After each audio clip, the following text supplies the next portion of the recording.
प्रदेश में अगर कोई वर्ग सबसे ज्यादा परेशान है तो वो है संविदा और आउटसोर्सिंग के कर्मचारी। और लगातार संगठनों की तरफ से प्रयास किया जा रहा है कि इन कर्मचारियों की समस्याओं का हल कर दिया जाए। एक तरफ जहां सत्ता पक्ष से लगातार गुहार लगाई जा रही है तो वहीं पर विपक्ष के जरिए भी अपनी आवाज को उठाया जा रहा है इन कर्मचारियों के द्वारा। आपको बता दें, मुख्यमंत्री योगी आदित्यनाथ ने जहाँ अभी यूपीसीओएस को लागू करने की बात कही थी, लेकिन अब काफी वक्त बीतने को है, अभी तक धरातल पर चीजें होती हुई नजर नहीं आ रही। वहीं इस बीच में देखने को मिला कि उत्तर प्रदेश आउटसोर्सिंग एवं संविदा कर्मचारी संघ की तरफ से अखिलेश यादव यानी कि राष्ट्रीय अध्यक्ष को एक लेटर लिखा गया है। क्या है उस लेटर में, सबसे पहले आपको वो बताते हैं। संगठन की तरफ से एक लेटर लिखा गया है जिसमें विषय ये लिखा गया है कि आउटसोर्सिंग एवं संविदा कर्मियों के नियमितीकरण, सेवा सुरक्षा और समान अधिकार हेतु निवेदन। सविनय निवेदन है कि उत्तर प्रदेश के आउटसोर्सिंग एवं संविदा कर्मचारी वर्षों से राज्य की सेवा में निष्ठा और मेहनत से योगदान दे रहे हैं, फिर भी उनके साथ अनियमितता बढ़ती जा रही है। वेतन विसंगति, सुरक्षा और सम्मान की कमी जैसी अनेक समस्याएं बनी हुई हैं। हम आपसे निम्न मांगों के समर्थन हेतु निवेदन करते हैं। आपको बताते हैं, जो मांगे रखी गई थी वो 5 मांगे रखी गई हैं, जिसमें से पहली मांग ये रखी है कि जो कर्मचारी निकाले गए हैं उन्हें तुरंत फिर से नियुक्त किया जाए, और दूसरी ये है कि सभी आउटसोर्सिंग एवं संविदा कर्मियों का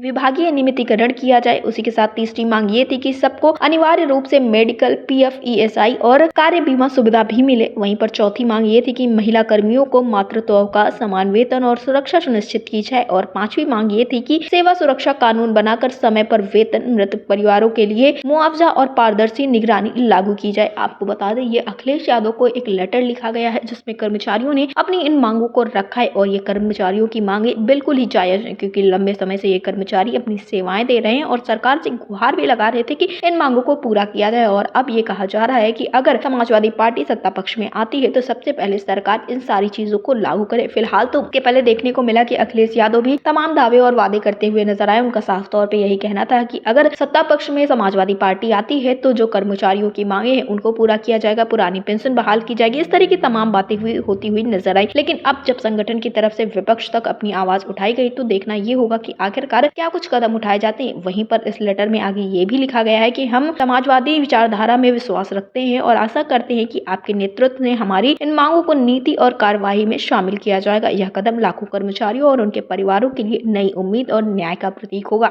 यह लेटर जारी हुआ है, उसके बाद से ये चर्चा का विषय बना हुआ है। लगातार कर्मचारी यही उम्मीद लगाए बैठे हुए हैं कि सरकार भी इनके लिए कुछ खास करे। अब देखना ये होगा कि आखिरकार सत्ता पक्ष क्या कुछ करते हैं। फिलहाल तो विपक्ष तक अपना ये लेटर इन कर्मचारियों ने पहुंचा दिया है और राष्ट्रीय अध्यक्ष अखिलेश यादव भी तमाम बार ये बातें कहते हुए नजर आए कि जो संविदा और आउटसोर्सिंग के कर्मचारी हैं, ये समाजवादी पार्टी सत्ता पक्ष में आती है तो इनकी मांगों को जरूर पूरा किया जाएगा। अब देखना ये होगा कि आखिरकार इन कर्मचारियों की मांगे कब तक पूरी होती हैं। लेकिन आपको क्या लगता है, क्या इस तरह से विपक्ष में आवाज उठाने से कर्मचारियों को कोई फायदा हो सकता है? हमें कमेंट बॉक्स में जरूर बताएं।